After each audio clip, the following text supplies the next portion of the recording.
Ang pinakasekretong bagong henerasyon ng rocket ng Dragon Country ay lihim na ipinakita sa isang eksibisyon at naglunsad ng hindi inaasahan, nakakagulat na umakyat. Maling inakala ng militar ng Longguo na ito ay isang pag-atake ng missile ng kalaban. Halos panda rin ang Longdon Defense System. Ang mga bansa sa Blue Star ay nagpulong agad sa isang antas ng isang klase. Lahat ay pumasok sa alerto. Sa isang iglap, ang buong Blue Star ay nakaranas ng maling alarma. Pagkatapos, nagsagawa ng lihim na investigasyon ang Ministry of Long-An. Ngunit natuklasan na ang rocket na naging sanhi ng pandaigdigang pagkalito na ito. Sa ngayon, binabago ko ang isang motorsiklo sa pabrika. Biglang tumawag ang mabuting kapatid na si Jingi. Kapatid, may malaking negosyo. Gusto mo bang kumain ng 3 taon sa 1,000 beses? Narinig ang sinabi ni Jingi, umirap ako. Kung alam mo, nag-aayos ka ng trabaho. Kung hindi mo alam, iisipin mong manghuli ka ng mga tao at magnanakaw. Gayunpaman, sa buhay na ito, sino ang lalaban sa pera? Sige, sabihin mo sa akin anong klaseng negosyo. Hehe, kung gayon, buksan mo na ang pinto. Nasa pintuan na ako. Narinig ko ito, walang imik akong umiling. Kinuha ko ang remote control mula sa control panel at pinindot ang pindutan. Sa isang tunog ng paghuni, bumukas ang roll-up door. Naglakad ako palabas. Nakita ko ang 7 mabibigat na truck na nakaparada sa labas. Habang ako'y natulala, bumaba si Jingi mula sa upuan ng pasahero ng unang truck. Naglakad siya diretsyo sa harap ko at mumiti. Kumusta, kapatid, mabilis ba ako? Napakabilis. Akala ko sumakay ka ng rocket. Narinig ang sinabi nito, nagulat si Jingi. Tinapik niya ang aking balikat at nagpanggap na puno ng pagmamalabis. Kapatid, magaling ka kung magsara ang iyong repair shop sa hinaharap. Maaari kang direktang magpalit ng propesyon sa pagsasabi ng kapalaran. Pagkatapos ay kumaway siya sa mga tao sa kotse. Agad na bumaba ang mga tao sa kotse. Hinubad ang mga kurtina na nakatakip sa mga truck. Naglakad kami ni Jingi patungo sa truck. Ngunit nakita ko sa likod ng unang truck isang lumang bagay na hugis ulo ng rocket. Sa mga sasakyan sa likuran, mayroon ding mga booster at fairing ng rocket body. Gayunpaman, lahat sila ay kinakalawang. Lumingon ako kay Jingi. Kapatid, saan mo nakuha ang bagay na ito? Kaibigan, gusto kong kumita ng pera. Ngunit ayokong makulong sa loob. Hindi makapaniwala, umiling si Jingi. Nagkunwari siyang dismayado at nasasaktan. Huije, magkakilala na tayo mahigit 10 taon. Nasaan na ang tiwala mo sa akin? Ako pa ang nagtiis sa mga puna para makuha ko ang trabahong ito para sa iyo. Kailangan mo itong ayusin ng maayos para sa akin. Dapat maganda at makatotohanan ang panlabas na anyo. Ang iba, bahala ka na, basta makumbinsi mo ang mga hindi eksperto. Ito ay ipapalabas sa Science and Technology Exhibition. Maging matyaga ka sa susunod na kalahating buwan. Nakahina ako ng maluwag nang marinig ko ito. Marami na akong nagawang pag-aayos. Pero ito ang unang beses na mag-aayos ako ng rocket. Nagbigay ito ng interes sa akin. Sige na, ipagkatiwala mo sa akin, siguradong makakampante ka. Sisiguraduhin kong hindi ko sasayangin ang tiwala mo. Ngumisi si Jingi at nag-utos na ibaba ang mga gamit. At agad na umalis. Isinara ko muli ang pinto ng workshop. Binuksan ko ang system interface. Itinutok ko ang virtual camera sa malalaking bagay sa sahig. Narinig ko ang tunog na dingi. Ang kasalukuyang item para sa pagbabago ay nangangailangan ng 300 puntos. Mga kinakailangang puntos pagtanggap ng pagpapalit 300 puntos mga iminumungkahing plano sa pagbabago ay ang mga sumusunod. Leil 7A engine replacement, 2 super grade metal casing. Cost or 4A booster change hydrogen fuel at iba pa. Sigurado ka na bang tanggapin ang plano sa pagbabago? Mapait man, pinindot ko ang tumatanggap na buton. Ang ilang daang puntos na mayroon ako. Lahat ay naipon ko sa pag-aayos ng mga second-hand na motorsiklo. Ngunit kung magawa ko ito ng maayos sa pagkakataong ito, siguradong makakakuha ako ng 10,000 puntos. Pagkatanggap tapos ko ang aking kasalukuyang trabaho. At hindi na ako makapaghintay na simulan ang pagbabago ng rocket. Tanging pagtatanggal lamang. Umabot ng 3 araw. Tinitingnan ang mga piraso sa sahig. Inilagay ko ang inayos na mga blueprint sa operating table. Sinimulan kong suriin ang bawat isa. May kabuang 172 bahagi ang kinakailangan. 105 espesyal na materyales may kabuang 172 bahagi ang kinakailangan. 5 espesyal na materyales 166 bihirang materyales. Nagpadala ako ng voice message kay Jingi. Jin Gongzi, tapos ko nang tanggalin ang mga piyesa. Ang ilan sa mga materyales na ito ay hindi mabibili sa merkado. Kailangan mo pang maglakbay para dito. Pagkatapos ay ipinadala ko ang listahan. Hindi nag-atubili si Jingi nang makita niya ang mensahe. Nagprint siya ng listahan at pumunta sa Yongcheng Science and Technology Institute. Nahanap niya si Deputy Director Li Changxiu. Bago pa man makapagsalita si Jingi, sinabi na ni Li Changxiu, "Kumusta na ang tungkol sa rocket? Kung hindi lang abala ang factory ng militar. At kulang na sa oras. Yung tinutukoy mong repair shop. Talaga namang hindi ako mapanatag." Narinig ni Jingi at masiglang tinapik ang dibdib. At seryosong sinigurado. Broadly, huwag po kayong mag-alala. Ang galing ng kapatid ko, walang kapantay. Ang mga sasakyang inaayos niya ay mas bago pa sa bago. Siguradong magaling din siya sa pag-ayos ng rocket. Pwede ko pang ipagsapalaran ang reputasyon ko. Itinaas ni Li Changxiu ang kamay para putulin ang sinasabi ni Jingi. At natatawang sinabi, sige na, sige na. Pag-aayos lang ng balat, hindi pagbabago. Basta hindi magkulang sa piyesa. Basta't, bakit ka nga pala naparito? Narinig ni Jingi at dali-daling kinuha ang listahan. Kinuha ni Li Changxiu ang listahan at mabilis na tiningnan. Bahagyang kumunot ang noo bago ngumiti. Okay, mukhang nakahanap ka nga ng eksperto. Kitang-kita namang marunong ang batang ito. Pagkatapos purihin, kinuha ni Li Changxiu ang telepono sa mesa. Nag-utos na ihanda ng kumpleto ang mga materyales. At ipinadala agad sa repair shop sa araw ding iyon. Pagkatapos makuha ang mga materyales, nagsimula akong magtrabaho kaagad. Sa wakas, isang araw bago ang paghahatid. Matagumpay na natapos ang pagbabago. Nang handa na ang lahat, tinawagan ko si Jingi. Binibining Jin, tapos na ang mga gamit. Pumunta ka dito para tingnan at ayusin ang paghatak nito. Magkapatid na Hui, abala ako ngayon. Bibigyan kita ng numero ng telepono, kontakin mo siya. Magpadala na lang ng tao para ihatid ang gamit sa exhibition area. Pagkasabi noon, nagmamadaling binaba ni Jingi ang telepono. Nagpadala siya ng numero ng telepono. Agad akong nakipag-ugnayan sa tao. Naipadala ang mga gamit sa exhibition area bago magabi. Dahil hindi ko nakita si Jingi mismo. Espesyal akong gumawa ng isang simpleng manual. Ibinigay ko ito sa kanila. Kinabukasan, ang Qingyun Science and Technology Exhibition ng Long Kingdom ay naganap ayon sa plano. Maraming manonood ang dumating sa venue ng maaga. Mahigpit na nagpapatrolya ang mga puwersa ng militar. Ang mga sasakyang pandigma ay nakadeploy na rin sa labas. Ang exhibition ngayong taon ay nahahati sa labas at loob. Sa labas ay ipinapakita ang mga malalaking kagamitan ng militar. Ang pinakanakakaakit sa lahat ay ang bagong henerasyong rocket at ang ika-negatibo 20 henerasyong rocket. Upang mailarawan ang pag-unlad ng teknolohiya. Upang makita ng mga tao ang pag-unlad ng teknolohiya ng direkta. Sa pagbubukas ng Science and Technology Exhibition na ito, si Zhong Guoqiang, isang akademiko mula sa Long Institute, bilang espesyal na panauhin, ay ginagabayan ni Li Changxiu sa paglilibot sa mga exhibit area. Ngunit habang naglalakad, napansin nila na isang exhibit area sa labas ay napapaligiran ng mga bisita. Mayroon ding mga sigaw mula sa maraming tao. Nang tumingin ang lahat mula sa malayo. Bahagyang kumunot ang noo ni Zhong Guoqiang. Naglakad siya ng mabilis. Sumunod din sina Li Changxiu at ang iba. Pagdating sa gilid ng mga tao, napalibutan agad ng mga reporter ang grupo. Zhong, ito ba ang modelo ng bagong henerasyon ng rocket? Naaalala ko ang haba ng rocket ng Longguo na may sakay na tao. Karaniwan ay nasa 50 metro. Ang ipinapakita sa pagkakataong ito ay tinatayang 0 metro lamang ang taas. Mayroon bang bagong teknolohikal na pag-unlad? Gayunpaman, itinulak ni Zhong Guoqiang ang mga tao at naglakad papasok. Tinitingnan ang rocket na may metalikong kinang sa buong katawan. Na punong-puno ng teknolohiya. Natulala siya sa kinatatayuan at bumulong. Paano ito naging posible? Nang makita ni Li Changxiu ang reaksyon ni Zhong Guoqiang, nagmamadali siyang lumapit at nag-aalalang sinabi. Zhong, may problema ba? Nag-isip si Zhong Guoqiang ng saglit. Itinulak niya ang kanyang salamin at nagulat na nagsabi.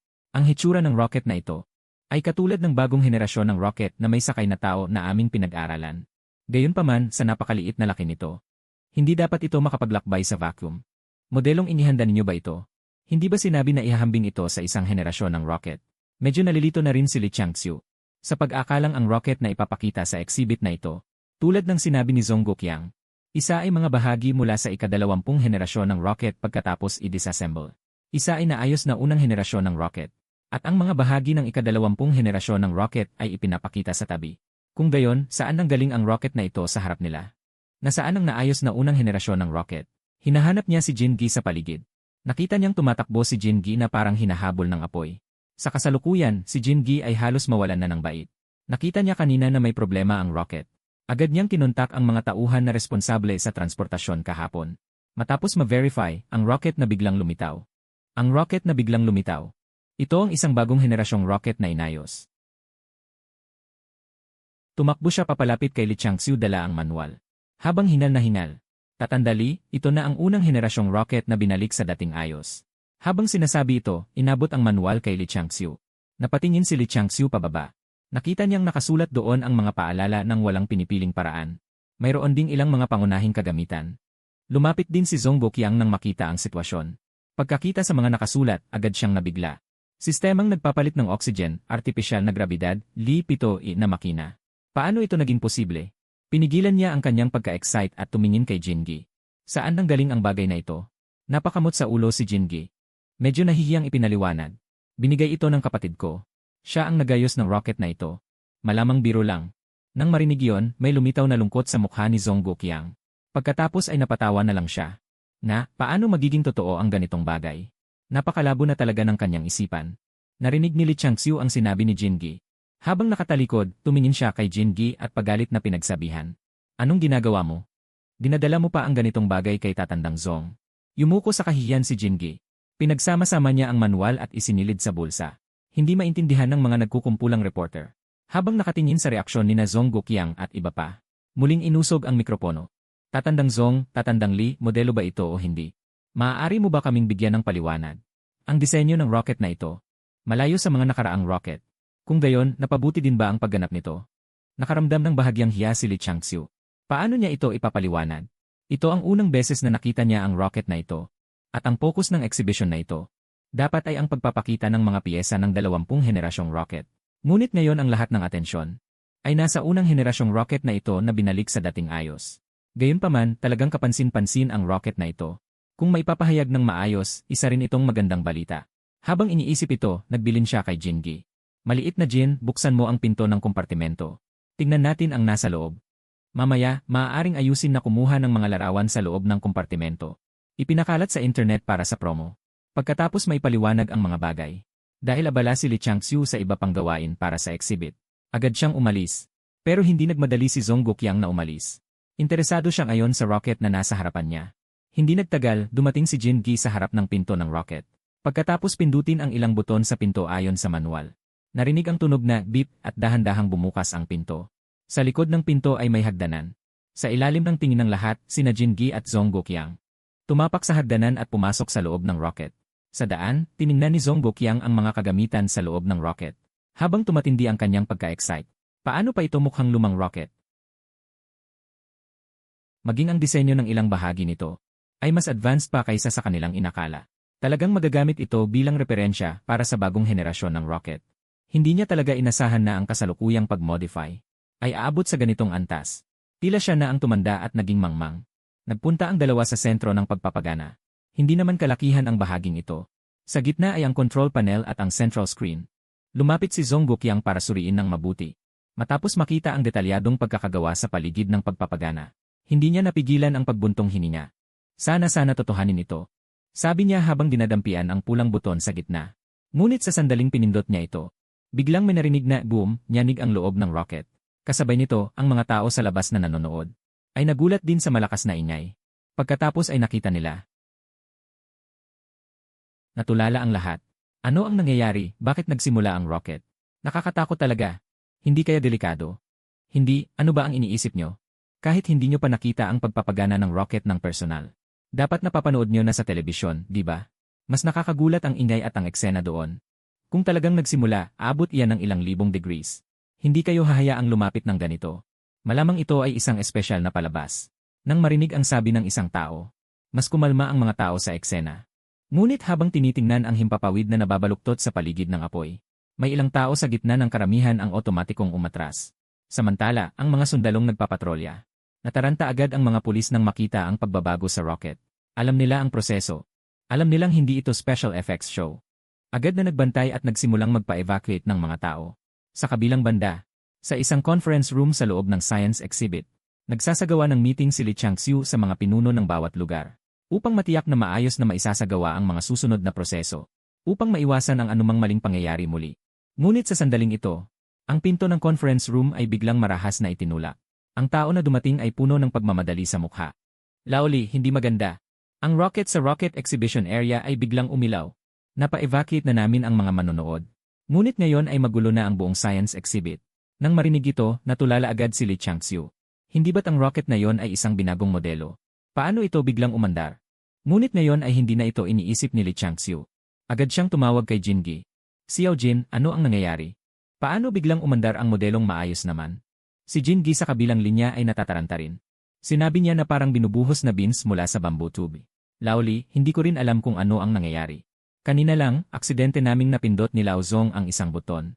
Hindi namin inaasahan na biglang yayanig ang rocket na ito. Nakailaw na lahat ang mga ilaw na indikasyon sa loob.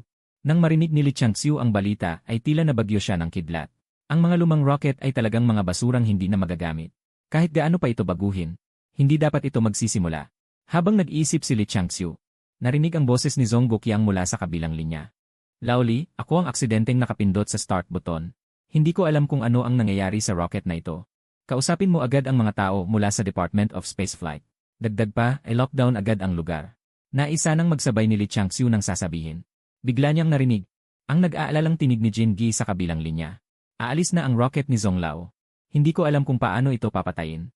Siyempre, hindi lang tinig ni Jin Gi ang naririnig, kundi pati ang malamig na babala mula sa loob ng rocket capsule. Unang paglipad, tapos na ang pagpapaputok ng makina. Ginagawa na ang pag-scan sa lahat ng sistema. Inaasahang oras ng pag-alis ay 1 minuto. Sa pagkakataong ito, lahat ay medyo nabahala. Hindi na inisip ni Li Changxiu ang iba. Agad na isa sa ayos na paalisin ang lahat ng manonood. Ipinaubaya sa militar ang kontrol at naglagay ng babala. Kasabay nito, ipinagbigay alam din niya sa mga taga-aerospace department na dumating. In one go, everything was arranged. Li Changxiu once again called Jin Gi. Xiao Jin, quickly ask your friend. See what's going on with this rocket. Elder Lai, called but no one answered. As the two were talking, various electronic sounds sounded one after another inside the cabin. Thrust-to-weight ratio calculation in progress. Vacuum thrust-to-weight ratio, lo 500 yan. Iri 120 yan. Non-vacuum thrust-to-weight ratio, lo 12 yan. Fuel propulsion time, 120 hours. Oxygen generation sustainable time, 200 hours. Listening to each piece of data. Li Changxiu's brows furrowed. 500,500 iyan, how is this possible? 500,600 yan, 500 iyan, how is this possible? 0, 130, 75, 500, 505,500, 3,360, non-vacuum thrust-to-weight ratio of 1,400, that's even more absurd. Rocket body structure. Rocket material weight, 1,000 demi. Rocket material blackness, 1,000. What about the so-called fuel calculation? Rocket body, 1,000 deni. 100, propulsion time, 120 hours. Duration, 2,002 yuan. It's simply impossible. Thinking of this, Li Changxiu couldn't help but guess. Elder Zhong, these numbers don't seem real. Could it be that the special effects were too realistic? This rocket won't launch at all, will it? Ngayon, medyo natulala si Zhong Guoqiang. Lahat ng pagganap ng rocket na ito ay parang totoo. Tanging ang data lang ang kanyang kinu-question. Hindi niya maintindihan, talagang hindi niya maintindihan. Ngunit sa sandaling ito, natapos na ang 1 minuto. Isang mabigat na tunog ng countdown ang narinig sa loob ng cabin. Countdown sa paglipad. 1-0-8-3-2-1 simulang lumipad. Kasabay ng pagbagsak ng boses na ito. Maging ang gusali sa loob ng exhibit ng teknolohiya. Nagsimulang bahagyang yumanig. Nagmamadaling tumakbo si Li Changxiu sa bintana at binuksan ang kurtina. Nakita niya ang sitwasyon sa labas. Nakikita niya ang nozzle sa ilalim ng rocket. Nagbubuga ng puting apoy. Dahan-dahang tumataas ang kulay abo at puting usok sa paligid. Dahan-dahang umalis ang rocket sa lupa. Ang malakas na ugong ay umalingaw sa buong lungsod ng Yongcheng. Lahat ay nakatitig lamang sa eksenang nasa harap nila. Puro malalim na pagkamangha ang tanging nararamdaman. Si Jin Gi ay natakot na at nanigas ang buong katawan. Sina at tuwa ang naramdaman ni Zhong Guoqiang. Ang saya dahil hindi niya inaasahan na ang rocket na ito na lampas sa disenyo ay talagang totoo pala. Ang gulat dahil bagaman siya ay lumahok sa pagpapaunlad ng maraming rocket. Hindi siya isang astronaut. Sa sandaling iyon, muling umalinggaw ang malamig na tunog ng abiso sa loob ng kompartimento. Pag-alis, umakyat ang taas. Taas na 3,000 metro, normal ang pagsusuri. Sa loob lamang ng ilang segundo, umakyat ang rocket sa taas na 10,000 metro. Ang bilis na ito ay masasabing nakakatakot na. Lubos na nakalubog sa pagkabigla na dulot ng bilis ng pag-angat ng rocket. Ang bilis na ito ay nangunguna sa mundo ng hindi bababa sa 80 taon. Nang marinig ni Jin Gi ang sinabi ni Zhong Guoqiang, talagang natulala rin siya. Hindi ba't sabi niyo babaguhin lang ang hitsura? Ano to? Ano itong rocket na nangunguna sa mundo ng 30 taon? Sa oras na yon, sa conference room, si Wang Bo, ang Deputy Director ng Ministry of Spaceflight, ay dumating kasama ang kanyang mga tauhan. Nang makita ang rocket na nakalusot na sa tunog, natulala ang lahat. Ang oras na nakalusot sa supersonic ang ika-negatibo 20 henerasyon ng rocket ay 6 minuto at 35 segundo. At ang hindi kilalang rocket na ito, halos makalusot na sa tunog sa sandaling umangat. Ang bawat isa sa silid ay napahingal. Ngunit kasabay nito ay may malalim na pag-aalala. Tumingin si Li Changxiu kay Wang Bo na nabigla pa rin. At agad na nagsalita. Buksan agad ang radyo at subukang. Tingnan kung makakakonekta tayo kay Elder Zong at sa kanila. Sa loob ng rocket, sina Zong Guoqiang at Jin Gi ay sinusubukan din kumonekta sa lupa. Ngunit hindi nila alam kung paano ito gagawin. Sa sandaling ito, biglang nagkaroon ng ideya si Jin Gi. Agad niyang pinulupot ang sarili. At kinuha ang manual na nasa bulsa. At kasama si Zong Guoqiang ay maingat nilang binasa. Sa madaling panahon, batay sa mga tagubilin sa ibaba, matagumpay silang nakipag-ugnayan kay Li Changxiu. Sa sandaling kumonekta ang radyo, hindi na makapaghintay si Li Changxiu na magsalita. Elder Zong, Xiao Jin, kumusta kayo ngayon? May problema ba sa kaligtasan ng buhay nyo? Nang marinig ito, nagtinginan sina Zong Guoqiang at Jin Gi. Pareho silang walang pinsala. Nag-isip sandali si Zong Guoqiang at nagsalita. Mas advanced pala ang rocket na ito kaysa inakala natin, Lolay. Kami ni Jin Gi ay nasa loob ng cabin. At pakiramdam namin ay parang nasa lupa lang kami. Walang anumang pisikal na discomfort. Nang marinig ang boses ni Zong Lao sa radyo, lahat sa conference room ay nakahinga ng maluwag. At kasabay nito, lalong lumala ang kanyang pagkamangha sa loob. Ang rocket na dala ay umapoy at lumipad. Ang mga astronaut ay dadaan sa serye ng mga hamon sa pisikal na limitasyon. Lalo na sina Zong Guoqiang at ang iba pa. Hindi sila dumaan sa propesyonal na pagsasanay at wala silang propesyonal na kagamitan. Sa loob ng rocket cabin na ito, anong napapanahong teknolohiya ang ginamit? Pero sa ngayon, ang pinakamahalaga ay matiyak ang ligtas na pagbabalik ni Zong Guoqiang at Jin Gi. Ang pinuno ng kagawaran ng aerospace, si Wang Bochang, ay huminga ng malalim at nagsabi, Lao Zong, susunod ang aming kagawaran ng aerospace. Upang tulungan kayo. At tingnan kung paano mapapaglapag agad ang return capsule. Gayunpaman, halos kalahati pa lang ng sinabi ni Wang Bo ay naputol ni Zong Guoqiang. Sa kasalukuyan, maayos ang aming pakiramdam. Sa tingin ko ay nakikita ninyo rin. Ang rocket na ito ay nangunguna sa mundo sa lahat ng aspeto. Ngunit ang biglaang paglunsad na ito, hindi namin alam kung makakabalik kami ng ligtas. Kaya huwag na kayong mag-aksaya ng oras. Magmadali tayong maunawaan ang pagganap ng rocket. Ito na marahil ang nag-iisa at huling pagkakataon. Ang lahat sa conference room ay agad na namula ang mga mata. Sa kasalukuyan, ang impormasyon tungkol sa rocket na ito, hindi maintindihan ng lahat. Ang hakbang ni Zong Guoqiang ay walang dudang pagsubok gamit ang buhay. Sumugod si Li Changxiu sa radyo at sumigaw. Ngunit kung ang rocket na ito ay walang paraan para makalampas sa Karman Line, nasa panganib ang inyong buhay. Gayunpaman, bumuntong hininga lang si Zong Guoqiang. Pagkatapos mag-isip sandali, sinabi niya, Sa buong buhay ko, nakatuon ako sa agham at teknolohiya. Hindi ako takot sa sakripisyo. Ang kinatatakutan ko ay hindi makita ang pag-unlad ng agham at teknolohiya. Misron Sham 1-0 at nakita niyo rin ang bilis ng rocket na ito. Miss Ran, huli na ang lahat para gawin ang kahit ano. Huli na ang lahat para gawin ang kahit ano. Mas mabuti pang gamitin ang huling oras ko upang mag-iwan ng ilang mahalagang datos sa eksperimento. Miss Ran, habang nalulunod ang lahat sa kalungkutan, biglang nagsalita si Jin Gi na hindi nagsasalita. Lao Zong, ano ang sinasabi mo? Anong sakripisyo? Anong klaseng sakripisyo? Sinasabi sa manual na may automatic return system. Ipapasok lang ang mga coordinate. Ibinalik nito ang emosyon ng lahat. Lahat ay hindi makapaniwala. Ang mga rocket ay bumabalik sa lupa gamit ang capsule. Ano ang automatic return system? Kaagad na kinuha ni Zong Guoqiang ang manual mula sa kamay ni Jin Gi. Nakita niyang nakasulat dito. Buksan ang otomatikong sistema ng pagbabalik at ilagay ang mga coordinate. Maaaring bumalik sa lupa nang hindi dumadaan sa proseso ng pagkakalas.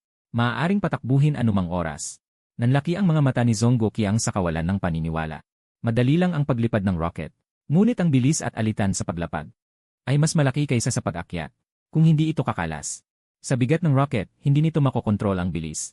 Kapag lumapag, ang pinsala ay halos katumbas ng isang maliit na meteorite. Maraming bansa ang nagsasaliksik kung paano ibabalik ang buong rocket. Ngunit hindi kailanman nagtagumpay. Sa puntong ito, ang nagmamadaling boses ni Subo ay narinig sa radyo. Zong Lao Xiao Jin, sigurado ba kayo na babalik lang kayo sa pamamagitan ng paglalagay ng mga coordinate? Agad ko nang ipapaalam sa Aerospace Department. Maghanda sa pagtanggap ng inyong paglapag. Sa puntong ito, hindi na nagbigay ng anumang pagtutol si Zong Guoqiang. Kapag walang pag-asa, hindi niya gustong magsayang ng oras sa walang kabuluhang pagpupunyagi. Ngunit ngayon, kung maaari lang na maibalik ang makinang ito ng buo, muli niyang iaalay ang 30,000 taon para sa bansang Long. Pagkatapos ay sinunod ni Jin Gi ang mga tagubilin sa operasyon. Ipasok ang mga koordinasyon na ibinigay ni Wang Bo. Scotty agad na umalingaw ang mga mekanikal na babala sa loob ng cabin. Fawen Sham Li Rear Dart kinumpirma na ang otomatikong pagbabalik na impormasyon. Inaasahang babalik sa lokasyon ng koordinasyon sa loob ng 7 minuto. 7 minuto mas mabilis pa sa bilis ng pag-akyat. Agad niyang inilabas ang kanyang cellphone upang mag-ayos ng paglalatad. Ngunit sa sandaling iyon, Biglang umalingaw ang malakas na alarma sa labas. Nagulat ang buong Yongcheng. Sa mga kalsada at mga gusali ng opisina, lahat ay tumigil sa kanilang ginagawa. Lahat ay napatingala sa kalangitan. Diyos ko, anong nangyayari? Nasa panganib ba ang Yongcheng mula sa isang Godzilla attack? Ang nakakabahalang tunog ng alarm. Bakit hindi pa nagbibigay ng abiso ang opisyal na bahagi? Si Wang Bo at Li Changxiu ay mukhang nalilito. Biglang tumunog ang cellphone ni Wang Bo. Tinatawag ito ng Department of Aerospace Security. Pagkasagot ng telepono, isang balisang tinig ang narinig mula sa kabilang linya. Ye Wang, kanina lang sa pamamagitan ng satellite. Nakakita kami ng isang mabilis at hindi kilalang lumilipad na bagay na mabilis na papalapit sa direksyon ng Yongcheng. Batay sa prediksyon at data analysis, ang target ng kalaban ay ang aming aerospace headquarters. Pinaghihinalaan namin na may nagbunyag ng aming lokasyon at nagsagawa ng airstrike. Naka-activate na ang aming alarma. Hinihiling namin ang pag-activate ng Dragon Shield Defense System para ito ay pabagsakin. Si Wang Bo ay mukhang nalilito.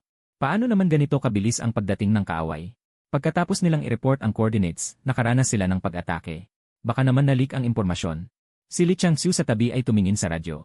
Lumabas ang isang matalas na liwanag sa kanyang mga mata. Ye Wang, ang sinasabi niyong pag-atake. Baka ito ang naunang rocket. Sa tingin din ni Wang Bo ay posible ito. Ngunit sa pagharap sa sitwasyon, hindi siya naglakas loob na maging kampante. Agad siyang nagsalita sa radyo. Zong, kaya niyo bang kontrolin ang pagbagal nito ngayon? Walang problema, gagawin ko na ito ngayon. Mabilis na pinabagal ni Zong Guoqiang ang rocket. Sa puntong ito, sa kabilang linya ng telepono, nagulat ang mga tauhan ng security department at nagsabi, Ye Wang, bumagal na ang bilis ng kalaban. Nakita na natin ang imahe ng kalaban. Ngunit ang bagay na ito ay mukhang isang rocket ah. Ang mga tauhan ng security department ay nalito. Patuloy nilang inoobserbahan ang impormasyon mula sa satellite. Ang normal na airstrike ay dapat mga fighter jet, o kaya mga lumilipad na pampasabog na armas. Ano ang ginagawa ng isang rocket? Baka ito ay isang bagong uri ng pampasabog na armas. Sa pag-isip nito, mabilis niyang sinabi, Ye Wang, agad naming ayusin ang pagpapasabog nito. Hindi malakas ang boses ng tauhan, ngunit puno ito ng pagmamadali. Narinig ni Wang Bo ang sinabi at mabilis siyang sumigaw. Itigil agad ang lahat ng aksyon laban sa himpapawid. Ito ay sariling rocket ng aming Long Country. Ang mga tauhan ng security department ay agad na natigilan. Mukhang hindi sila nakatanggap ng abiso tungkol sa paglulunsad ng rocket. Ngunit nang marinig nila ang sinabi ni Wang Bo, agad nilang binawi ang kanilang mga armas laban sa himpapawid. Tumigil na rin ang mga sirena sa lungsod. At sa puntong ito, sina Wang Bo, Li Changxiu at iba pa ay agad ding umalis dala ang radyo patungong kagawaran ng aerospace. Buti na lang at hindi malayo ang layo. Nakarating pa lang ang grupo sa kagawaran ng aerospace. Narinig nila sa radyo ang malamig na boses ng makina na nagsasalita. Tapos na ang pagsubok sa paglapag. Normal ang presyon ng hangin, kasalukuyang taas ay 500 metro. Bumaba na ang bilis, kasalukuyang lumalapag. Kasunod nito, sa itaas ng buong kagawaran ng aerospace, nagsimulang bumuhos ang malakas na ugong ng makina. Wang Bo, lahat ay tahimik na nagtaas ng tingin. Wang Bo, nakita nila sa kalagitnaan ng himpapawid. Isang rocket na may puting apoy ay dahan-dahang lumulapag. Sa sandaling ito, nanigas ang ekspresyon ng lahat. Hindi nagtagal, sa wakas ay lumapag ang rocket. Unti-unting nawala ang malakas na ugong ng makina. Ang puting singaw ay kumalat sa hangin. Ang mga tao sa kagawaran ng aerospace ay nanalaki ang mga mata. Ano ba ito? Paano lumapag ang rocket na ito? Hindi ba naman? Kanina lang narinig ko mula kay Director Wang na may rocket na kailangang lumapag ng madalian. Akala ko ang capsule na naghihiwalay ang lalapag. Talaga naman, nakakabuks ng isip. Sino ang hindi sumasang-ayon? Ang bagay na ito ay parang gawa ng dayuhan. Sobrang galing. Kahit sina Li Changxiu at Wang Bo ay lubhang nagulat. Sa simula, narinig nila ang tungkol sa paglapag. Ngunit hindi nila naisip na ganito ang mangyayari. Ito ay isang rocket. Nakabalik pa rin ito sa lupa ng buo. Habang nagugulat ang lahat, narinig ang tunog na click ni. Dahan-dahang bumukas ang pinto ng capsule ng rocket. Agad silang sinalubong ni Wang Bo at Li Changxiu. Kahit ang mga medical personnel ay inihanda na. Ngunit nakita nila si Zong Guoqiang na may masayang mukha ay lumabas mula sa rocket. Mukhang naglakbay lang siya sa isang lugar. Sa halip, si Jingi ay mukhang pagod at mahina. Habang nagmumura, akala ko talaga hindi na ako makakabalik. Nakikita ang reaksyon nilang dalawa. Nakahinga ng maluwag ang lahat. Tinakpan pa ni Li Changxiu ang kanyang mga mata ng palihim at napaiyak. Ngunit hindi rin nagpakampante ang lahat. Nagmadali siyang utusan ang mga tauhan ng medikal na suriin ang dalawa. Natuklasan na walang abnormalidad maliban sa mabilis na tibok ng puso. Nagtinginan sina Li Changxiu at Wang Bo. Sa kanilang mga mata, hindi maitatago ang pagkasabik at pagkamangha. Dahil alam nating lahat na ang sinumang astronaut na nakarating sa kalawakan ay kailangang dumaan sa mahigpit na pagpili at pagsasanay. Ngunit ang makinang ito ay nagawa. Walang anumang epekto sa katawan ng tao. Ito ay tiyak na isang malaking pag-unlad para sa teknolohiya ng Dragon Country at maging sa buong Blue Star. Pagkatapos ay ibinaling nila ang kanilang tingin sa makina sa tabi. Puti at metal na katawan ng rocket. Tatlong makina na nagtutulak. Ngunit mukhang mas astig lamang ang panlabas kumpara sa mga nakaraang rocket. Ngunit hindi inaasahang napakalakas ng pagganap. Agad na kumaway si Wang Bo sa mga tao sa kanyang likuran. Simulan agad ang inspeksyon. Hindi rin nagpahinga sina Li Changxiu at Zhong Guoqiang. Nagmadali silang magtanong kay Jingi tungkol sa lahat ng impormasyon ng makinang ito. Xiao Jin, ang iyong kaibigan na tinutukoy mo, hindi pa ba siya nakokontak? Mabilis na tanungin kung ano ang nangyayari sa makinang iyon. Hindi, palagi kong hindi matawagan ang telepono. 6 ay rastu pagkatapos niyang magsalita, biglang tumunog ang cellphone ni Jingi. Kinuha niya ito at agad na sinagot. Tatay, ikaw ang aking tunay na tatay. Tingnan mo kung ilang tawag na ang tinawagan kita. Sa sandaling ito, pinahid ko ang aking mga mata. Tumayo mula sa sopa at nagreklamo. Napakapal pa ng mukha mong sabihin yan. Ginugol ko ang kalahating buwan para sa makinang iyon. Hindi ba't pinahihintulutan mo akong matulog? Sa pamamagitan ng paraan, kumusta ang rocket? Talaga bang hinangaan ito ng lahat ng 666? Narinig ni Jingi ito. Tumalon siya sa sobrang tuwa. Napakapal pa ng mukha mong sabihin yan. Halos mapatay mo ako, alam mo ba? Napatigil ang ating teknolohikal na palabas. Napakapal pa ng mukha mong matulog. Nakita ni Li Changxiu na nagkukwentuhan lang si Jingi. At hindi pa rin niya nasasabi ang totoong bagay sa loob ng kalahating oras, medyo nagmadali siya. Sinadya niyang umubo ng ilang beses. Nagbigay ng babala kay Jingi. Nakita ito ni Jingi at agad niyang binago ang paksa. Kapatid, sabihin mo sa akin ng tapat. Saan mo nakuha ang makinang iyon? Saan ito nakuha, hindi mo ba alam? Saan mo nakuha ang rocket na iyon? Hindi mo alam kung saan nanggaling. Naaalala mo ba ang unang henerasyon ng rocket na ikaw mismo ang nagdala? Siyempre, ito yung binago kong rocket. Kung hindi, saan pa ako kukuha ng mga ganito? Okay, hindi na ako makikipag-usap, matutulog muna ako, pagod na ako. Gusto pang may sabihin ni Jingi. Pero narinig niya sa kabilang linya. Ang tunog ng pagputol ng tawag. Tumingin ng bahagyang nahihiya si Jingi kay Li Changxiu at sa isa pa. Laoli, Laozong, narinig niyo rin ba? Talagang ang rocket na ito ay ginawa mula sa pagbabago ng unang henerasyon ng rocket. Nagkatinginan sina Li Changxiu at Zhong Guoqiang. May pagdududa at pagkamangha sa kanilang mga mata. Pagkatapos, nagtanong si Zhong Guoqiang. Gaano katanda ang iyong kaibigan na si Xiao Jin? Anong impormasyon pa ang alam mo tungkol sa kanya?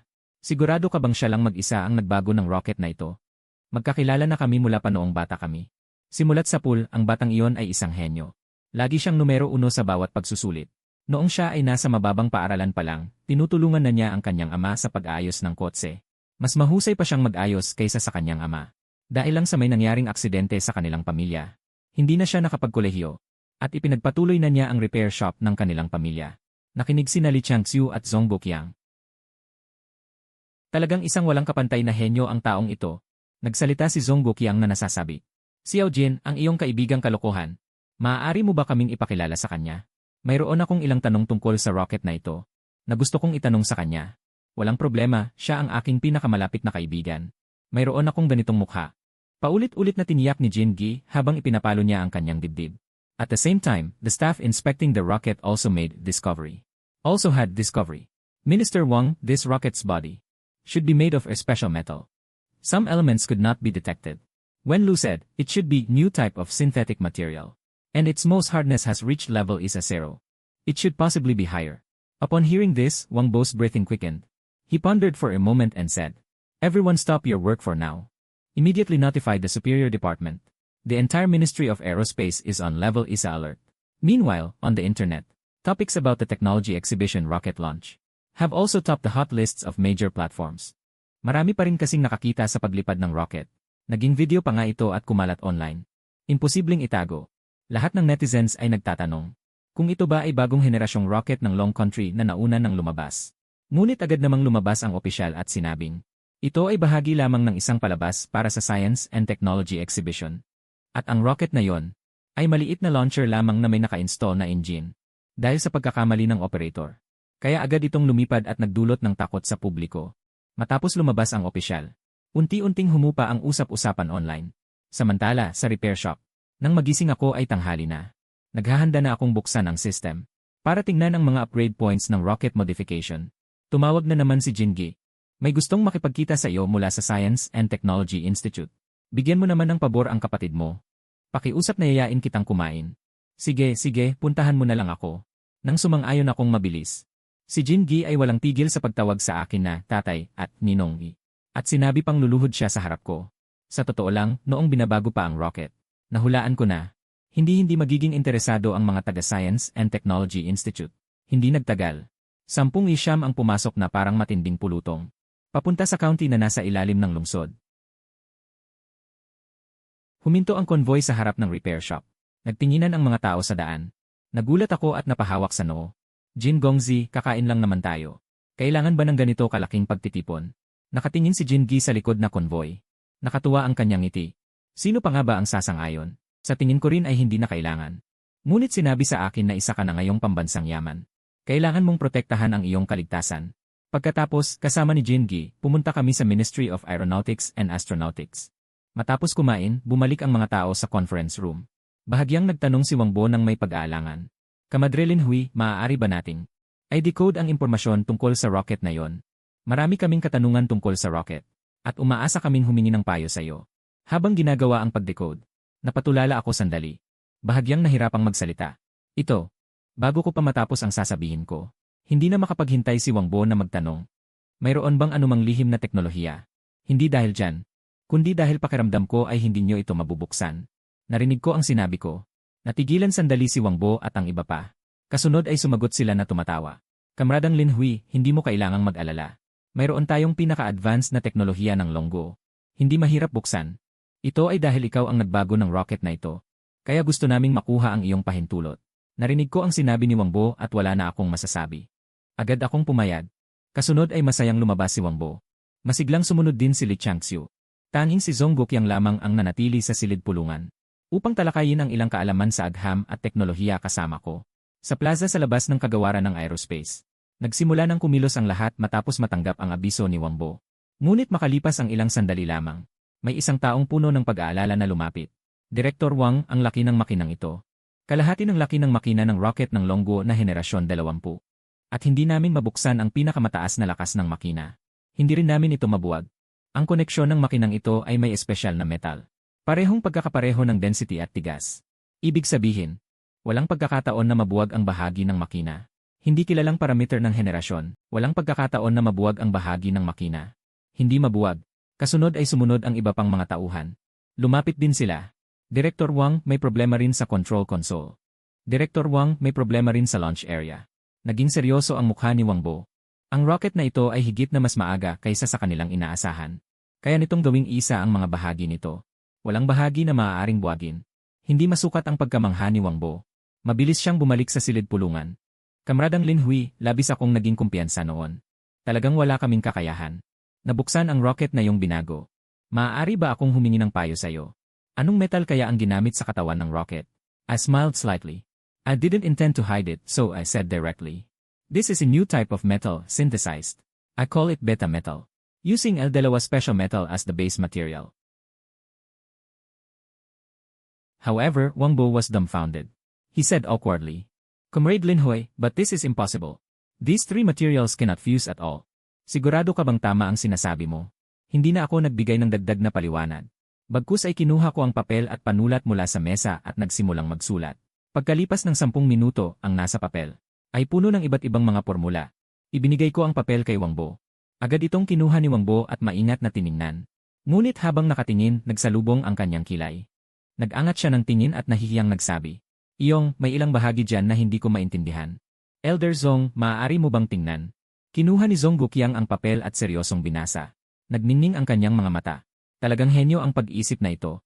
Ang teknolohiya ng graphene oxide film. Kaya palang gamitin ng ganito. Ngunit pagkatapos, nagmukhang kakaiba ang mukha ni Zhong Guoqiang. Kumuha siya muli ng papel, nagkalkula muli at nagtatakang nagtanong. Ngunit kamrad na si Lin Hui. Ang pinakamataas na temperatura ng laboratorio ay 1,800 degrees. Ayon sa iyong formula, ang temperatura ay 4,600 degrees Celsius. Kaya ang sinasabi mong beta metal ay maaari lang umiral sa formula. Sa katotohanan ay hindi ito maisa sa katuparan. Bago pa ako magsalita, ang saya naman gusto ko rin ng ganitong buhay. Bago pa ako magsalita, ang saya naman gusto ko rin ng ganitong buhay. Nakangiting sabi ni Jin Gi na nanonood lang sa gilid. Ang saya naman gusto ko rin ng ganitong buhay. Paano hindi magiging posible? Ang saya naman gusto ko rin ng ganitong buhay. Hindi ba, Huijie? Narinig ito, biglang napagtanto ni Zhong Guoqiang na para siyang tanga kanina. Ngunit kasabay nito, napagtanto rin niya ang isang bagay. Nagulat na sabi na dilat ang mga mata. Kapatid na si Lin Hui, mayroon pa bang pugon na higit sa 1,800 degrees Celsius? Tama, tama. Gumamit ako ng high temperature fusion device. Hindi naman mahirap gawin ang bagay na ito. Noong binabago ko ito, naipasok ko na lang bigla. Sa sandaling ito, parang tinamaan ng kidlat ang lahat. Lubos na nagulat. Kasabay ng malalim na pagkadismaya sa puso. Ang pananaliksik ay maaari bang sabihing basta na lang nagawa? Alin sa mga imbensyon ang hindi dumaan sa napakaraming pagsubok? Upang magtagumpay, hindi pa kasama ang lakas ng tao, materyales, at pera. Matapos ang ilang sandali, nanginginig na sabi ni Zhong Guoqiang, Kamradang Lin Hui, talaga bang nakagawa ka ng pugon na higit sa 3,000 degrees Celsius? Gaano kataas na temperatura ang maaabot nito? Siguro mahigit 5,300 degrees. Napaatras ng bahagya si Zhong Guoqiang. Lubos siyang nawalan ng malay. Ang kritikal na lakas. At ang pinakamalaking balakid sa pag-unlad ay ang temperatura. Ang pagsisikap ng sangkatauhan sa nakalipas na daan-daang taon. Ang temperatura ng pugon ay umabot lamang sa 1,800 degrees. 5,300 degrees. Nakakatakot talaga ang numerong ito. Kamradang Lin Hui, maaari ba kaming bumisita sa iyong repair shop? Hindi ako nag-atubiling tumango. Maya-maya lang, sakay ng sasakyan. Malugod silang dumating sa harap ng repair shop. Mukhang medyo luma ang tindahan. May kalawang ang roll-up door. Malinaw na matagal na itong naroon. Nagsimulang magduda si Wang Bo. Sa ganito kayang luma at sirang repair shop, maaari bang magawa ang napakahusay na rocket? Sa sandaling ito, kinuha ko ang remote mula sa aking bulsa. Pinindot ko ang buton upang buksan ang roll-up door.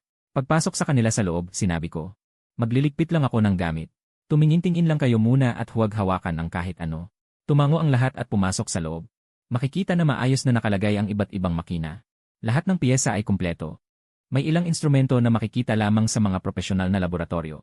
At mayroon pang ang ilang kagamitang mekanikal. Hindi nila alam ang pangalan. Lumapit si Li Changxiu sa isang malaking instrumento. Lumingon siya kay Zhong Guoqiang at nagtanong, Guru Zhong, hindi ba ito ang high-density metal processing machine? Inikot ni Zhong Guoqiang ang instrumento at tiningnan ito ng ilang beses. Medyo hindi sigurado siyang nagsalita. May pagkakapareho. Mas malaki lang ang dating ng instrumentong ito. Mas marami ring mga mekanikal na braso. Nakapagtataka lang kung para saan ang mga uka na ito. Pagkarinig nito, lahat sila ay lumapit sa instrumento. Gusto nilang makita ng mas malinaw. Pagbalik ko, nakita ko na. Silang lahat ay nakadungko sa makina. Bahagya akong nagsalubong ng kilay at nagtanong ng may pagtataka. Lolo Zhong, bakit kayo nakadungko sa metal processing machine ko? Narinig yon, agad silang tumayo ng tuwid. May mga nakakahiya at nagpapalipas oras na pag-ubo na narinig. Nagmadali si Zhong Guoqiang na magpalit ng paksa. Tama nga pala, kamradang si Lin Hui. Nasaan ang high-temperature fusion machine na tinutukoy mo? Sumunod kayo sa akin. Habang sinasabi ko yon, nauuna akong naglalakad upang magbigay daan. Ang iba naman ay mabilis na sumunod. Pumunta kami sa isang hiwalay na silid sa loob ng factory building. Binuksan ko ang pinto at pumasok. Nang makita ng mga tao ang nasa loob, agad silang natulala. Ang kagamitan na ito ay maihahalin tulad sa isang profesional na laboratorio. Naitutok ni Zhong Guoqiang ang kanyang paningin sa gitna. Sa harap ng isang malaking makina. At nagtanong ng may pagtataka. Kamradang si Lin Hui, ito ba ang high-temperature fusion machine na tinutukoy mo? Tumango ako at sumagot ng hi. Tiningnan ni Zhong Guoqiang ang instrumento mula sa itaas hanggang sa ibaba. Ang bagay na ito ay ganap na naiba. Sa high-temperature furnace sa kanilang laboratorio, pinagtagpi niya ang kanyang mga labi at nagtanong ng may pagtataka. Kamradang si Lin Hui, maaari mo bang gawin ng personal ang beta metal na yon? Walang problema. Tamang-tama lang na may natira pang kaunti sa mga materyales mula sa huli. Pagkatapos magsalita, inayos ko ang mga materyales at nagsuot ng protective suit. Pinagana ko ang makina. Habang ang makina ay naglalabas ng mga tunog, tiningnan ni Wang Bo ang makina na umuugong at nagsabi, Kamradang si Lin Hui, ano ang kailangan naming bantayan? Pahintulutan mo ang aming mga tauhan na tumulong sa pagbabantay. Ano sa tingin mo? Sumang-ayon din si Zhong Guoqiang at ang iba pa habang tumatango. Ang paggawa ng alloy metal ay nangangailangan ng isang siklo. Mula sa ilang oras hanggang 10 araw o kalahating buwan. Ang mungkahi ni Wang Bo ay talagang makatuwiran. Ngunit agad akong umiling. Hindi ninyo kailangan bantayan, okay na yan. Maaayos na yan sa lalong madaling panahon. Si Zhong Guoqiang at ang iba ay tulalang-tulala. Ngunit dahil sa nangyari kanina. Sa pagkakataong ito, ang ilan ay tahimik na hindi nagsalita. Kundi tahimik na naghintay. Pagkalipas ng halos 10 minuto, huminto ang tunog ng makina. Nang magtatanong na sana ang ilan, nakita nilang lumapit ako sa isang instrumento sa tabi. Nasunod-sunod na ipinasok ang mga metal na nakuha kanina. Sa pamamagitan ng malinaw na bintana. Biglang lumiwanag ang mga mata ni Zhong Guoqiang. At nagulat na nagsalita. Ito ay isang polymer fusion device. Ngunit bakit iba ang instrumentong ito sa ordinaryo? Ngumiti ako nang hindi sumasagot. Sa halip ay nagsalita. Ang hakbang na ito ay ang paghihiwalay ng mga nakaraang nagbabanggang elemento. At pagkatapos ay muling pagsasama. At sa huli ay makuha ang kaukulang metal. Tumango si Zhong Guoqiang. Pagkatapos mag-isip ng kaunti, sumagot siya. Kasamang si Lin Hui, ang iyong beta metal. Ay may malawak na aplikasyon. Hindi ko alam kung nais mo itong ibenta. Nang marinig ko ito, agad akong naging interesado. Hindi na sayang ang aking pagod. Agad akong ngumiti at nagsalita. Ako ay isang negosyante, syempre gagawin ko ang negosyo. Pero maaaring mahal ang presyo. 2,000 yuan bawat kilo, ano sa tingin mo? Nakikita ninyo ang aking pabrika. Ay ilang taon na ang nakalilipas. Wala na akong pambayad kahit sa pagpapagawa ng karatula, palagi akong lugi. Nang masabi ito, napangiwi si Jingi sa tabi ko. At sa isip ay nag-isip. Kaibigan, binigyan na kita ng 100 milyon para ayusin ang rocket. Ito ba ang tinatawag na lugi? Ngunit si Zhong Guoqiang ay lubos na nasasabi. Agad niyang hinawakan ang kamay ko at sinabi. Kasamang si Lin Hui, napakabuti mo. Uwi na ako para mag-ulat. Noong hapon din iyon, si Zhong Guoqiang ay nagdala ng beta metal. Pabalik sa Lonq Institute. Pagkatapos iulat ang buong pangyayari. Ang Lonq Institute ay muling nagsagawa ng buong pagsubok sa beta metal. Magdamag. Noong umaga ng 3 araw, abala ako sa repair shop. Biglang may humintong ni Shyam sa pintuan. Bumaba si Zhong Guoqiang mula sa kotse kasama ang isang matandang lalaki. Nang makita ko ang dumating, ako ay natigilan. Nang makita akong tulala, umiti si Zhong Guoqiang at sinabi. Maliit na nasyonal na si Lin Hui, siya ang direktor ng ating Dragon Science Institute. Ginoong Ji Changqing. Pinunasan ko ang aking mga kamay sa aking pantalon habang nagmamadali. Lumapit ako at magalang na nagsabi. Lolo Ji, matagal ko na kayong hinahangaan. Tumawa si Ji Changqing. Tiningnan niya ako mula ulo hanggang paa at natawa. Kaya pala ito ang bagong bituin sa siyentipikong pananaliksik ng ating Dragon Country. Ang mga bayani ay palaging bata mula pa noong unang panahon. Kamradang si Lin ay tunay na kahanga-hanga para sa isang kabataan. Ang rocket na binago mo at ang beta metal na iyong nilikha. Nalaman ko na ang lahat tungkol sa mga ito. Bukod sa pagbili ng beta metal, mayroon pa akong 2 hiling. Lolo G, ano po ang inyong sinasabi? Ang inyong pagpunta mismo dito sa aking maliit na repair shop ay malaking karangalan na. Hindi ko ikinahihiya na kayo po ang aking idolo. Noong ako ay nag-aaral, kayo ang pinakakinagigiliwan ko. Anumang trabaho basta utos lang po. Narinig ito ni Zhong Guoqiang sa tabi at napabuntong hininga. Talagang iba ang pakikitungo sa tunay na malaking tao. Sa puntong ito, nagsalita si Ji Changqing na nakangiti. Kampiyon Lin, ang rocket na binago mo. Interesado ang Long Keywan dito.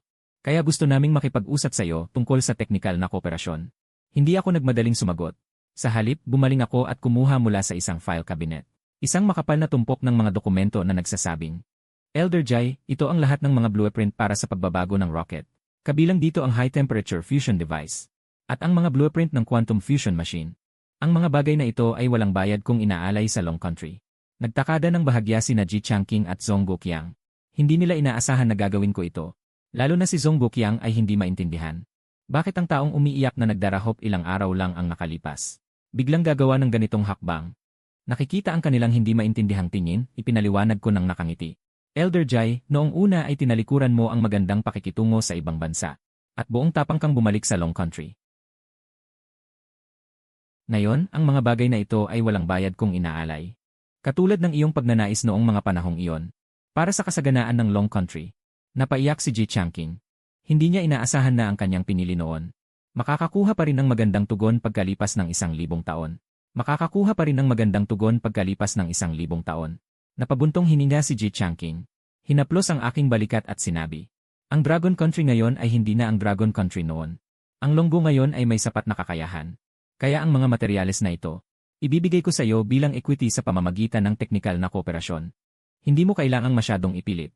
Nakakatuwa na nakita ko ang iyong intensyon. Nang marinig ko ang sinabi ni Ji Changqing, hindi na ako nag-abalang mag-isip pa. Gaya ng sinabi ni Elder Jai, ang Dragon Country ngayon ay hindi na tulad ng dati. Hindi malaki ang epekto sa Dragon Country kung tatanggapin ko ang pera o hindi. Nagtanong ako kay Elder J tungkol sa ikalawang bagay na binanggit niya. Tumingin sa akin si Ji Changqing nang may pagmamahal at sinabi, ang ikatlong bagay ay nais kong taos-pusong imbitahin si kasamang Xiaolin na sumali sa Long Institute of Science and Technology. Ngunit nang marinig ko ang mga salitang ito, natahimik ako. Pagkatapos mag-isip ng ilang sandali, sinabi ko, Elder Jai, walang problema sa ibang bagay. Tungkol sa pagsali sa Long Institute of Science and Technology. Lubos akong nagpapasalamat sa iyong pagkilala sa akin. Ngunit ang repair shop na ito ay iniwan ng aking ama. May espesyal itong kahulugan sa akin. Sa ngayon ay hindi ko pa gustong umalis dito. Nang marinig ito, medyo nagmadali si Zhong Guoqiang. Paano ka hindi pupunta kung napakagandang pagkakataon nito? Kaagad niyang nais na mangumbinsi. Ngunit nang buksan lamang niya ang kanyang bibig ay pinigilan siya ni Ji Changqing. Okay lang, bawat tao ay may kanya-kanyang mitiin. Pagkasabi noon, kinuha muli ni Ji Changqing mula sa kanyang briefcase isang card at sinabing, ito ang regalo na espesyal kong dinala para sa iyo. Ito ay isang espesyal na identification card ng Long Institute. Sa pagkakaroon nito, maaari kang malayang pumasok at lumabas sa mga opisyal na departamento. Maaari ka ring direktang makakuha ng anumang materyales mula sa gobyerno. Kasama na rito ang prioridad na pag-apruba sa mga pondo para sa pananaliksik. Nang makita ko ito, labis akong nasabi. At kasabay nito ay labis din akong naantig. Hindi ko akalain na si Elder G ay magbibigay sa akin ng napakalaking kapangyarihan. Tinanggap ko ito gamit ang dalawang kamay at paulit-ulit na nagpasalamat. Ngunit mumiti si Ji Changqing at nagpatuloy sa pagsasabi. Alam mo rin na ang Longguo ay kasalukuyang nagde-develop ng 7 lead generation aircraft. Naisip ko na isama ka sa proyekto. Ngunit dahil hindi iyan ang iyong mitiin, hindi kita pipilitin. Ngunit malugod kitang inaanyayahan na bisitahin ito anumang oras. Magbigay ka ng ilang mungkahi. Natahimik ako agad nang marinig ko yon. Ikalawang henerasyong sasakyang pangkalawakan, nakakagana na ako sa pagkakarinig pa lang. At kung bakit? Pagkatapos baguhin ang rocket, pagbabago ng motorsiklo, pakiramdam ko ay hindi ako komportable. Bumigting ang aking mga labi at nagsalita. Lao Ji, totoo ba ang sinasabi mo? Maaari ba nating tingnan ito ngayon? Naglalakad si Ji Changqing na nakapatong ang mga kamay sa likuran. Tumango siya ng nakangiti. Napatanga si Zhong Guoqiang sa kanyang nakikita. Talagang matalas ang matanda. Nakahuli agad sa pain. Pagkatapos, sumama ako kay Ji Changqing sa kagawaran ng aerospace. Kahit pangalawang beses na ako rito. Ngunit ito ang unang pagkakataon na makapasok ako sa pabrika. Habang naglalakad, tiningnan ko ang paligid. Malaki talaga ang pabrika. Mas malaki kaysa sa anumang pabrika na nakita ko. Sumunod ako kay Lao Ji sa iba't ibang mga checkpoint. Sa wakas ay nakarating kami sa palapag kung saan din develop ang ikalawang henerasyon ng sasakyang pangkalawakan. Sa gitna ay isang sasakyang pangdigma na ginagawa. Sa gilid ay nakasalansan ang iba't ibang bahagi ng sasakyang pangdigma. Tinuro ni Ji Changqing ang sasakyang pangdigma at nagsalita. Ito ang ikalawang henerasyong sasakyang pangkalawakan na din-develop namin. Kumpara sa nakaraang henerasyon, sa direksyon lamang ng mga sandatang may lakas ng bilis. At sa direksyon ng combat mode ang na-optimize. Ngayon ay maaari pa itong dagdagan ng mga materyales. Sa iyong pananaw, ano pang mga bahagi ang maaaring mapabuti o ma-optimize? Nag-isip ako ng ilang sandali. Lumingon ako kay Ji Changqing at nagtanong. Mayroon ka bang mga blueprint ng fighter jet na ito, Elder Jai? Tumango si Ji Changqing nang walang pag-aalinlangan. Dinala niya ako sa isang naka-encrypt na research laboratory. Puno ito. Nakalagay ang lahat ng impormasyon tungkol sa fighter jet. Kinuha ko ang isa sa mga tomo at nagsimulang magbasa habang nakaupo. Hindi ako inistorbo ni Ji Changqing. Bagkus ay mahinahon niyang isinara ang pinto at lumabas ng silid. Hanggang sa bumalot ang gabi. Bahagi ako nang natapos basahin ang pangunahing impormasyon ng fighter jet. Pagkatapos ng mahabang paghinga, bumuntong hininga ako at nagsabi. Talagang maraming lugar na maaaring baguhin. Diretso akong bumalik sa planta. Hindi ako pinigilan ng mga nagbabantay nang makita nila ako. Pagkatapos ay lumapit ako sa fighter jet na kalahati pa lang ang nagawa. Binuksan ko ang system at pinagana ang modification function.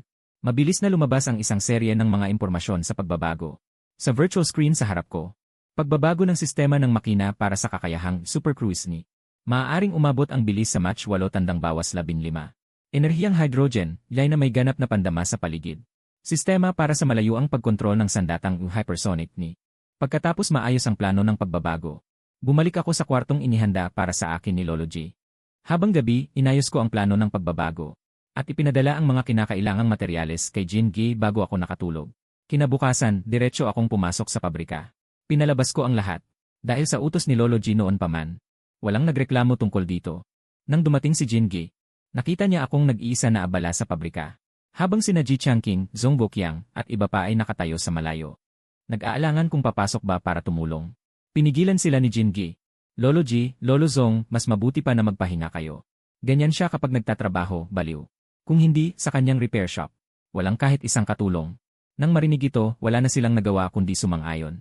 Sa mga susunod na araw, halos nasa pabrika lang ako maliban sa pagkain at pagtulog. Makalipas ang isang linggo. Kumpleto na itong lumitaw sa pabrika. Ang mga mananaliksik ng orihinal na sasakyang panghimpapawid ay nakakita ng sasakyang panghimpapawid. At puno ng sorpresa at pagnanasa sa kanilang mga puso. Ang tingin nila sa akin ay parang nakakakita ng Diyos. Nag-isip ako habang nakahawak sa baba ko at sinabi, tatawagin natin itong Chen Yu Fighter. Sumang-ayon ang lahat ng marinig iyon. Maaari bang ilipat ang sasakyang panghimpapawid sa runway? Gusto ko lang itong subukang paliparin saglit. Nag-atubili muna ang mga tauhan saglit, bago sumagot ng may pag-aalinlangan. Pero sina Lolo G at Lolo Zong ay nasa military district para sa isang pulong. Maghintay ba tayo sa kanila? Ilang araw na nilang inaabangan ang sasakyang panghimpapawid. Okay lang, hindi naman tatakbo ang sasakyang panghimpapawid. Nang marinig ng mga tauhan ang utos ko, agad silang nag-ayos. Mabilis na ipinarada ang Chenyu fighter sa runway. Naghahanda na akong humanap ng taga-subok. Nang marinig ko ang pamilyar na boses sa likuran ko. Kuya Hui, 2 araw pa lang at ang galing mo na ulit. Kaya mo pala gumawa ng fighter jet. Ano ba ang pinaggagawa mo noon na sirang motorsiklo? Kung nagbalik ka na agad sa tamang hanap buhay, maaaring nangunguna na ang long country sa mundo ng 20 taon. Paglingon ko, talaga nga ang lalaking ito na si Jingi. Tama ang pagdating mo. Naalala ko noong elementarya ka pa. Sinasabi mong ang pangarap mo ay maging piloto, tama ba? Napakamot ng ulo si Jingi na may pagkailang. Umiti siya ng may pagkakahiya. Naku, halos 20 taon na yon. Paano mo pa naalala? Naalala ko pa na sinabi mong gusto mong maging mekaniko. Siyempre, di ba't mekaniko na ako ngayon? Bilisan mo, naghihintay na ang fighter jet. Namutla bigla si Jingi. Tinuro niya ang kanyang ilong na nakatitig at sinabi, "Pare, ako ba ang tinutukoy mo? Pero hindi ako marunong magpalipad ng fighter jet." Itinulak ko si Jingi papunta sa fighter jet. Diretsong binuksan ang proteksyon ng piloto. At mahigpit na ikinabit si Jingi sa upuan. Huwag kang mag-alala, binibining Jin, lumipad ka lang. Kailangan lang ng kamay para magamit ito. Pagkasabi ko, isinara ko ang pinto. At agad kong kinuha ang aking cellphone upang simulan ang fighter jet. Nakita ng lahat ang buntot ng Chenyu fighter jet. Nagsimulang magbuga ng puting apoy. Nagsimulang umugong ang fighter jet ng mahina. Sigaw ko sa cellphone. Hoy hoy hoy Ginoong Jin, naririnig mo ba ako? Ang sigaw ni Jingi sa kabilang linya ay biglang tumigil. May bahid ng pagtataka niyang sabi. Hindi akalaing makakapag-usap pa pala ang iyong fighter jet. Naman, ito ang ginawa ko. Hindi lang makapag-usap, kahit gamit ang cellphone. Para kontrolin ang remote-controlled plane, wala ring problema. Napatanga sandali si Jingi sa kabilang linya. Tapos ay muli siyang umasta na parang siga. Kung kaya mong kontrolin, hindi mo ba ako ihatid sa paglipad? Baka gusto mo akong patayin agad. Tinatakpan ko ang isang tenga gamit ang kamay ko. Napabuntong hininga ako at matyaga siyang kinumbinsi. Tama na ang iyong pag-iyak. Hindi ba tinutupad ko lang ang iyong pangarap noong bata ka? Lumipad ka lang ng maayos. Sige, sige, paalam, sabi ko at pinindot ko ang cellphone ko. Ang tail nozzle ng fighter jet ay biglang umikot. Nakatuon pababa sa lupa. Nagsimulang magbuga ng apoy ng malakas. Kasunod ng malakas na ugong. Ang Chenyu fighter jet ay talagang biglang tumaas ng patayo. Nakabitin sa taas na 500 metro. Ang mga tauhan na nagkukumpulan sa paligid. Pagkatapos makita ang operasyon ng Chenyu fighter jet, bigla silang natulala sa kanilang kinatatayuan. Makalipas ang ilang sandali, may nagulat na sumigaw. Diyos ko, ito ay patayong pag-angat, paglutang sa ere. Talagang nagawa nila. Sa puntong ito, sa aking telepono. Dumating ang boses ni Jingi mula sa fighter jet. Ahahaha, ang sarap. Hindi ko napigilang umirap. Sino yung kanina lang ay sumisigaw sa takot? Ngayong lumipad lang sandali. Ay sobrang natuwa na. Pinulot ko ang telepono at nagpatuloy sa pagsasalita. Dahil hindi ka na natatakot, ikaw na ang magpatakbo nito. 3 buton sa tabi ng pulang buton. Maaari mo munang subukan ang unang buton. Sa fighter jet, tumugon si Jingi ng i-anamgi. At walang pag-aalinlangan na pinindot ang unang buton sa tabi nito. Nakita ng lahat ang Chenyu fighter jet sa kalagitnaan ng himpapawid. Biglang naging transparent. At pagkatapos ay kakaibang nakihalubilo sa kalangitan sa likuran nito. Ganap na nawala. Ang tanawing ito ay nagpanganga sa lahat. Kamradang Lin Hui, ito ba ay optical camouflage? Diyos ko, ito ay napakahiwaga. Ito ba ay teknolohiya o mahika? Nakikita ang reaksyon ng lahat. Nagkaroon ako ng kasiyahang loob ng ngiti sa aking labi. Ito ang epektong gusto ko. Pinulot ko ang telepono at muling nagsalita kay Jingi. Sige na, binibining Jin, patayin mo na ang optical camouflage. At pagkatapos ay buksan ang ikalawang buton. Tingnan natin ang bilis.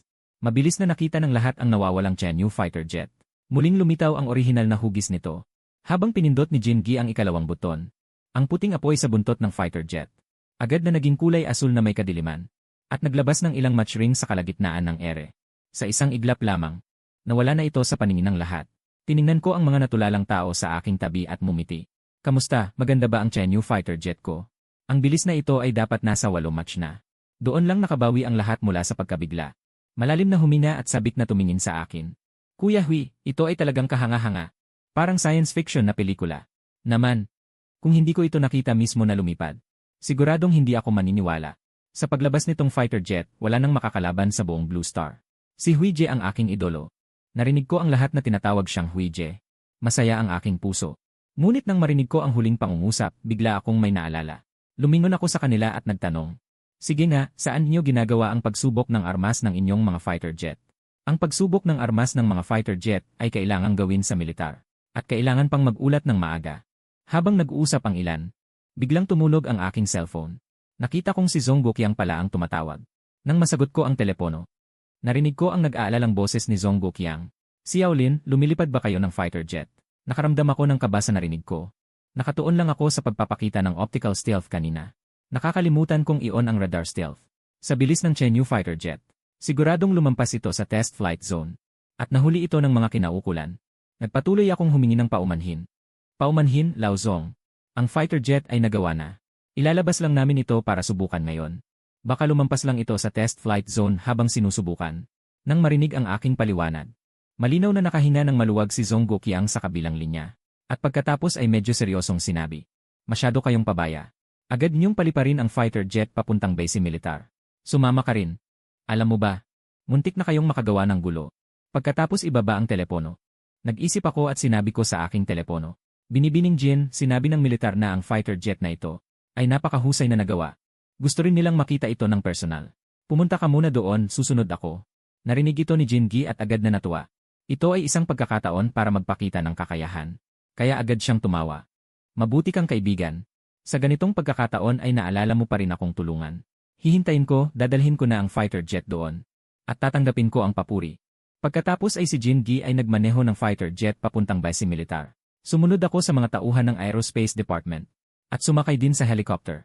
Sumakay din sila sa helicopter. At this time, inside the military region, Elder Jai, Zong Guoqiang, and the head of the military region, Wang Jiangwu, were waiting with grim faces. The few of them had already thought of what they would say to scold someone. Moments later, the entire military region's radar had been continuously alarming, indicating an unidentified fighter jet had crossed the airspace above the military region. They initially thought it was an enemy attack, and almost launched surface-to-air missiles to destroy it. Later they discovered that the fighter jet was hovering over the Space Administration. Zong Guoqiang then thought whether it was the fighter jet the Space Administration was modifying. But no matter what, flying across regions without reporting is simply reckless. Just then, Jin Ge arrived in the fighter jet above the military region. Everyone was instantly stunned. The fighter jet arrived so soon after the phone call. This speed is too fast. As everyone was still in shock, they saw the fighter jet suddenly hover at an altitude of 100 meters. Then it slowed down and landed directly in front of them. Everyone was dumbfounded. Some even rubbed their eyes to confirm they weren't mistaken. At this moment, Jin Ge excitedly jumped off the fighter jet and boasted to them. How is it, leaders? Isn't this fighter jet incredibly cool and handsome? Only then did the few of them snap back to reality. Elder Jai and Zong Guoqiang quickly stepped forward and grabbed Jin Gi, saying, this fighter jet was modified Ila Linhui. This vertical landing and aerial hover. What's going on? Tell us, how fast is this fighter jet? Wait, you don't even know fighter jets. How did you rely this fighter jet here? Where is Linhui? Jin Ge listened to the two elders speaking one after another, and didn't know which question to answer first. Elder Jai, Elder Zong, don't rush. This fighter jet is the one Linhui modified. Its speed can reach 12 Mach. I don't know its maximum speed. Wang Jiangwu, who was on the side, heard the number 12 Mach, and felt as if struck ila lightning. Hindi na inalintana kung ano ang pinagsasabi ng ilan. Nagdiretso sa harap ng fighter jet. Umiikot sa fighter jet ng paulit-ulit. Halos bumulwak ang liwanag sa kanyang mga mata. Ang mga salitang sana ay paninermon kay Jin Gi ay tuluyan ng nakalimutan. Hindi nagtagal ay dumating din ako sa military base sakay ng helicopter. Nakita ko ang lahat na nakapaligid kay Jin Gi. Hindi ko maintindihan. Hindi ba't sabi nila nagkaproblema? Ano itong sitwasyon ngayon? Sa sandaling iyon ay hinila ako ni Elder G sa harap ng isang tao at sinabing, ito si Commander Wang ng military base. Nang makita ako ni Wang Jiangwu, hindi siya nagsalita at diretsong nagtanong. Kamradong Linhui, gusto kong malaman. Ano ang firepower value ng Chenyu fighter jet na ito? Talaga namang mula sa militar. Ang unang tanong ay mahalaga agad. Tinuro ko ang fighter jet at sinabi, nandito na ang fighter jet. Subukan niyo at malalaman niyo. Paulit-ulit na tumango si Wang Jiangwu. Kaagad niyang inutusan ang mga tauhan na ayusin ang firepower test. Muling umakyat sa fighter jet si Jin Gi. Pinapatigil sa air ang Chenyu fighter jet. Ayon sa utos ni Wang Jiangwu, tinutok sa direksyong silangan patungo sa isang bundok na 6 kilometro ang layo. Hush, kasabay ng isang tunog. Isang pulang-pula na kanyon ang lumabas mula sa fighter jet. Ang tunog ay parang sigaw ng tigre at ungol ng dragon. Naramdaman ng lahat ang pagbaluktot ng hangin sa paligid ng fighter jet. Lahat ay natigilan. Kasunod nito ay direktang tumama ang kanyon sa malayong bundok. Isang malakas na tunog ang umalingaw-ngaw sa langit at lupa. Malakas na pagkawasak. Kahit malayo pa ay nararamdaman pa rin ang pagyanig. Isang malaking kabuti ng usok ang tumaas patungo sa kalangitan. Nang unti-unting mawala ang usok, malaking bahagi ng buong bundok ang nawala. Ang malakas na hangin na may kasamang init ay humaplos sa mga mukha ng lahat. Nayanig ang mga puso ng lahat. Tumingin sa akin si Wang Jiangwo na hindi makapaniwala. Ito ba ay nuclear bomb? Ang iba ay lubos ding nagulat. Ang gulo na ito ay malaki na yata. At bukod sa nuclear bomb ay walang ibang may ganitong lakas. Sa ilalim ng tingin ng lahat na parang may darating na kaaway. Umiling ako at mabilis na sinabi. Huwag kayong mag-alala, hindi ito atomic bomb. Isa lang itong missile na binago ko. Gayunpaman, medyo hindi pa rin makapaniwala si Wang Jiangwo. Agad siyang tumawag. Puntahan niyo agad ang lugar ng pagsubok ng armas. Tingnan kung may mga radioactive materials. Tandaan na gawin ang mga protective measures. Nang makita ko ito, hindi na ako nagmadali pang magpaliwanag. Sa huli, hindi rin naman sila maniniwala. Mas mabuti pang hayaan na muna silang mag-imbestiga. Pagkaraan ng ilang sandali, nagring ang telepono ni Wang Jiangwo. Nang marinig niya ang nasa kabilang linya, na walang radioactive materials na naiulat, nakahinga ng maluwag si Wang Jiangwo at ang lahat ng naroroon. Ngunit kasabay nito, lubos din silang nagtataka. Iyon ay isang buong bundok. Nalaglag lang ng isang tama. Tumingin si Lolo G sa akin at seryosong nagsabi. Si Yaolin, anong klaseng missile yan? Ang lakas nito ay nakakatakot. Lao G, pinataas ko lang ang konsentrasyon ng pulbura. Tapos nagdagdag ng hydrogen element para lumaki. At pagkatapos ay pinigagamit ang espesyal na metal. Ang isang piraso nito ay may lakas na katumbas ng 30 toneladang TNT. Narinig ito. Lahat ng naroroon ay napahinga ng malalim. Ang mga mananaliksik ay puno ng pagkabigla at takot. Ngunit si Wang Jiangwo ay bumagyo ang puso sa kabulahanan. Kameradong si Yaolin, itong missile. Ilang piraso ang kayang ilagay at kaya ba itong gawin ng maramihan? Naman, mayroon itong 8 piraso sa kasalukuyan sa fighter jet na ito. Kabuang 70 piraso ang kayang ilagay. Si Lao Ji, Zhong Buqiang at ang iba sa tabi ay tuluyan ng nalilito ang mga isip. Isang piraso na 30 tonelada. 70 piraso ay katumbas ng 2.10 toneladang TNT. Nakakatakot talaga. Sa puntong ito, patuloy na nagsalita si Wang Jiangwo. Kameradong Lin Hui, itong China fighter jet. May iba pa bang espesyal na kakayahan? Nang marinig ito, nag-isip ako habang nakatungo. Tapos itinuro ko ang mga daliri ko habang binibilang. Makina, materyales ng katawan, central control. Iyon lang ata, kaunti lang ang binago. Habang mas nakikinig ang mga tao sa paligid, lalo silang nawawalan ng malay.